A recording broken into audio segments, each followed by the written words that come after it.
Okay, so I don't really have the best tips in regards to isomers, but just as we know in terms of definitions, constitutional isomers have different connectivity, which means the atoms are literally just connected differently. In stereoisomers, the atoms are different in space. And so the only kind of stereoisomer we have seen that we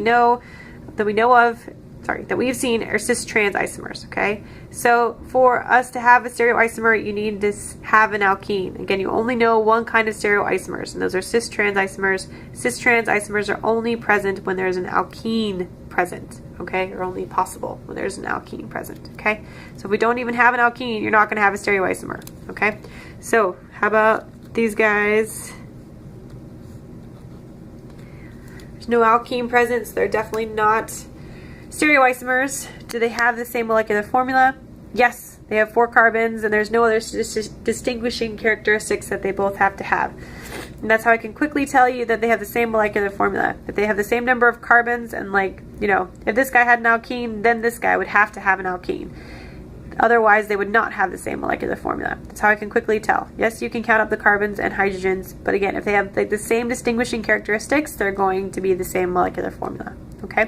So now in terms of, are they constitutional isomers? Do they have different connectivity? I try and pretty much force the compounds to be the same. I try to, and if I can't make them be the same, then they're different, okay? Then they're constitutional isomers. So here we have CH3s on one end, and then as soon as we walk along the molecule, here we have a CH, and here we have a CH2. It's already different. There's nowhere else I can find a CH2 to even go to. So here we have CH3, we have a CH2 over here, and only a CH over here. So these guys are different connectivity. Different connectivity. Okay. Therefore, they're constitutional isomers. Because as I said, they definitely do have the same molecular formula. Okay. How about and Cl. Okay. Yes, these guys have the same molecular formula. Again, I can tell that because they both have chlorines. They both have 3 carbons, and they both have a double bond. Okay, they're going to have the same molecular formula. Okay, so they're definitely isomers. Are they stereoisomers? Well, we do have an alkene present, but more importantly, let's start with constitutional. Because if we start right at the end here, we have a CH3 over here and a CH2 over here. Or even if we walked from the chlorines, we both have chlorines, sure. Then we go to CH, and this is a CH2. They're already different, okay? So these guys are definitely constitutional isomers. The only way we can have a stereoisomer is if we have the same connectivity and everything, and they're just different in space, okay? So definitely not stereoisomers here. How about this guy and this guy? Again, try and make them be the same. Okay, so I know that if we start from the left and we would just walk across the molecule, both have a CH3, and then here we have a CH2, and here we have a CH. Yes, they're different, but what if we started on this end for this molecule? Okay, so we both have a CH3, then we both go to a CH, and then to a CH, and then to a CH2, and then to a CH3. Okay, so try and interrelate the molecules. Try and see if they are the same, okay? Don't just force yourself to one end and oh, we're already different, never mind. No, try and be the same. So CH3, CH, CH, CH2, CH3. These guys are definitely the same. They have the same molecular formula. They're the same compound. Okay, how about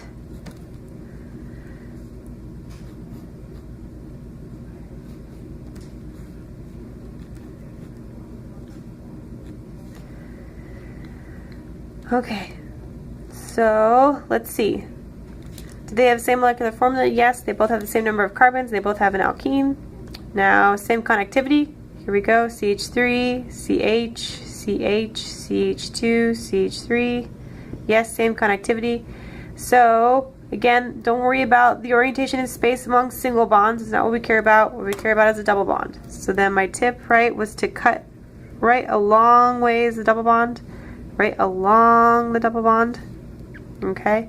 And then look what's directly bound to the double bond, Just go one step out on either end. So here's this group, one step out, here's this group. See how the line goes in between the two?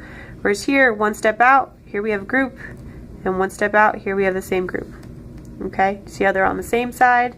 and here they're across that dotted line. And so, again, these have the same molecular formula, same connectivity, but they are different in space. So these are stereoisomers, or more specifically, cis-trans isomers. Do you need to tell me which one's cis and which one's trans? No, I haven't taught you guys that yet. Okay. How about one more?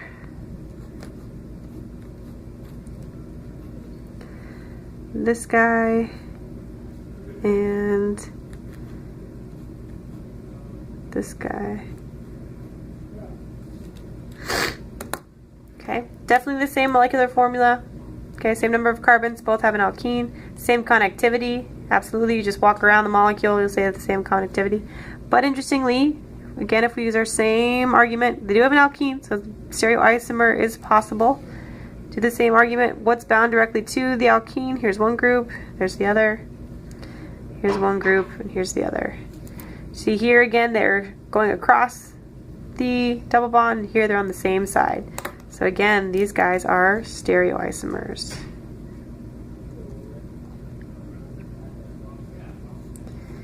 Okay, I'm going to point to these guys because I'm going to draw one more molecule for you guys. What about... Oh. Okay, one more, and the double bond is here. Whoops, that's the same as this guy. So, one more. This guy. Okay. He's drawn a little funky, but do you see that here these are single bond rotations in terms of regards to this guy? Here, if we just kind of, I don't know how to describe it, but if you made this with your model kit, you would see that these were interrelated by single bond rotations. So we could like kind of bring this carbon in and pop this carbon out in terms of a single bond rotation. We don't need to break this bond in order to make this compound, right? You can see it's still a cis molecule. Still a cis molecule. Sorry, still the same in space. Here they're on the same side, and here they're on the same side. So it's just kind of like been moved over here, the double bond. But do you see if I just rotate some single bonds, I can get to that same conformation? Okay, so these guys are instead the same molecule. Same molecule. Okay, it's just simply interrelated by some single bonds. Okay. Is there anything else there? Nope. Make sure you can draw them. Okay? Make sure you can provide me with a stereoisomer, provide me with a constitutional isomer. So that was in the practice test. Okay, intermolecular forces. Okay. Wait for my camera to focus. All right, tips. The weakest by far, intermolecular force, the weakest. By the way, these are abbreviated IMF.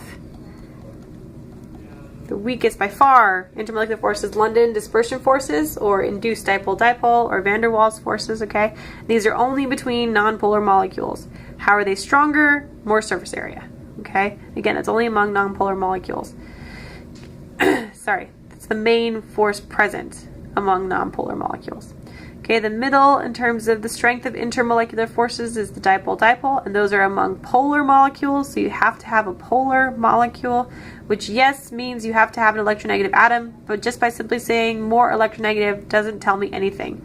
How does electronegativity affect the polarity of the molecule? You have to explain that to me. So think about the polarity of the overall molecule. And that's why we spent so much time on polarity in terms of the vector sum of the different dipole moments. And so the overall dipole moment, how is the entire molecule polar? Okay, so the more polar the molecule, the stronger the intermolecular force. Okay, so the only way that you're going to make this stronger is if you have a larger and more pronounced dipole. Okay, and then the strongest by far, the strongest intermolecular force by far is hydrogen bonding. And so all you need for hydrogen bonding is an OH or an NH bond. Okay, C double bond O is not an OH bond. Okay, a C double bond O. Okay, to participate in hydrogen bonding, you have to have an OH or an NH bond. Okay, so I should say or. Okay, yes, you could have both, definitely, but if you have either or, you're going to have hydrogen bonding. Okay, so which one's stronger between these two, right? I've spent that whole time in the last handout saying how, or there was handout number 2 of chapter 2, that the coordination of the hydrogen bonding network for an oxygen-hydrogen network is tighter than the nitrogen-hydrogen network. And that's because oxygen is more electronegative, so it's got a more partial negative, whereas this guy's got the more partial positive, so the interactions are stronger. Okay, whereas the NH is not as electronegative, so those interactions are not as strong. So the hydrogen bonding network between the oxygen and the hydrogen is stronger. And the way that we could also enhance these intermolecular forces is if you have more OH or NH bonds. So if you have 2 alcohols or 2 amines, okay? That's another way that we could have these stronger. Again, a C double bond O does not participate in hydrogen bonding like formal oxygen-hydrogen bonds. Yes, they can accept hydrogen bonding, but that's not the same. We're going to get to that. Okay, so a lot of people were stumped when I asked for the liquid form and force. And strongest IMF. Okay, so for instance, CH3Cl. All I was looking for here was that you can understand that this is a polar molecule. So is it going to have, like, what's the dominating intermolecular force? Is it going to be LDF? No, because it's a polar molecule. Can it have hydrogen bonding? The answer is no, because it doesn't have an OH or an NH bond. So the strongest molecular force is going to be dipole-dipole.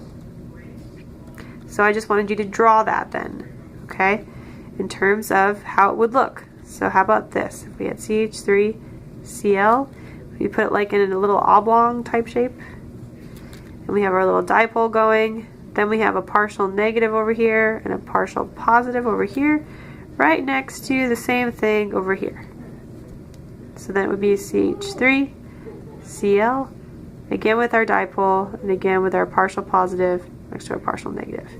Okay, if you put 2 chlorines right next to each other, 2 of the chlorine right next to each other, that would be an incorrect representation of the dipole-dipole interaction. Okay, so how about this guy?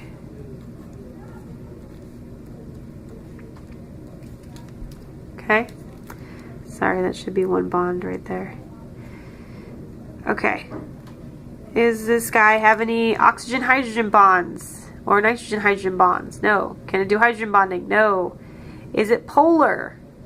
The answer is no. There's no oxygen or more electronegative atoms other than it's just carbon and hydrogen. So this is a non-polar molecule, so what's the strongest intermolecular force? LDF. So just draw that, okay? There's one guy. Here's his oblong, and we can kind of draw another one and another oblong, and then just show the partial charges at the interface. Maybe one more. Partial negative, partial negative, partial negative.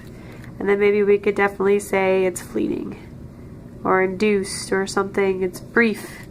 But I'll understand what you're saying there because you're showing at the interface how it's just all partials, okay? How about H3C and H? What's the strongest intermolecular force here? It's going to be hydrogen bonding because we have NH bonds. So just draw that, okay? H3C and H. Draw it like this with our little lone pair coordinating with the hydrogen of another one. CH3. That's all I needed. Oops, sorry. That's all I needed. Okay, how about these higher boiling point?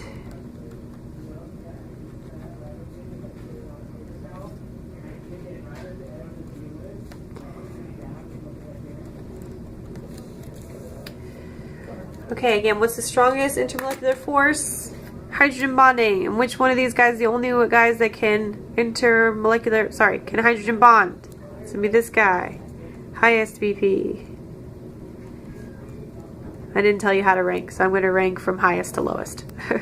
So usually I put I'll tell you which one's highest and which one's lowest in terms of the numbers. But here again, this has the highest BP because it can hydrogen bond. How about these two? What's the strongest intermolecular force? Can we hydrogen bond? No.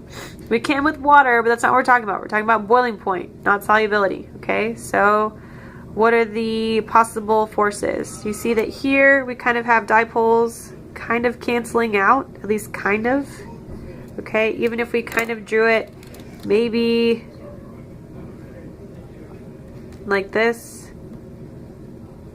Okay, since that was kind of a more actual thing.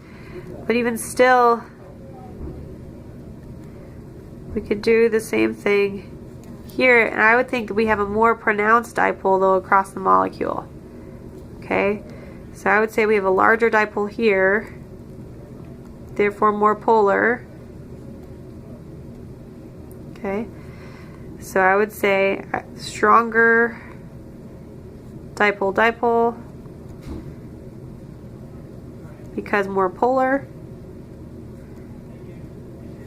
therefore 2. Therefore second highest VP, next highest. Let's write that. And then here, some dipole is here. So then that would be 3, lowest VP. Okay. How about, need more paper.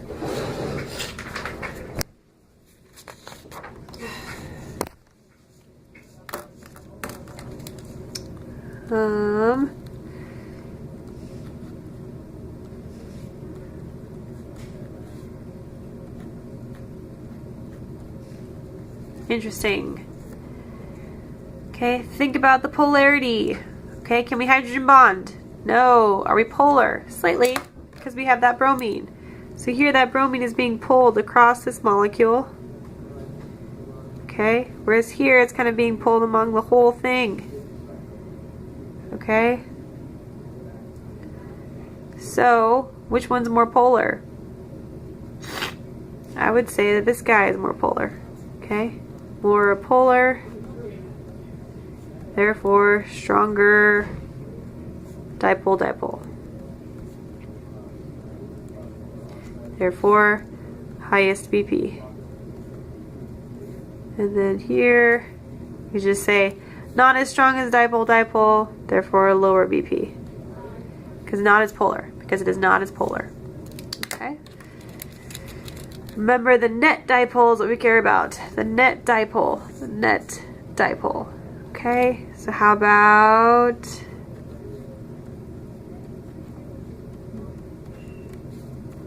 this one should be super easy. Okay, which one can hydrogen bond? This guy, highest BP, because can hydrogen bond. How about the other two? Right, this guy's definitely polar, whereas this guy's not. So we have dipole, because polar molecule, for we are 2, and here 3, non-polar, therefore only LDF, so 3, lowest VP. Okay, do I have any other good examples? How about one more? Cyclohexyl OCH3, cyclohexyl HO, and cyclohexyl OH. Okay, so again, which one can hydrogen bond? This guy. Can H bond. Therefore, we have the highest boiling point. Again, that's the strongest intermolecular force. So as soon as you can hydrogen bond, you're going to have the highest. How about these two, though? Okay. If you go back through our notes, you'll notice that double bonds to heteroatoms were more polar than single bonds. Okay. So this guy on the whole is going to be more polar.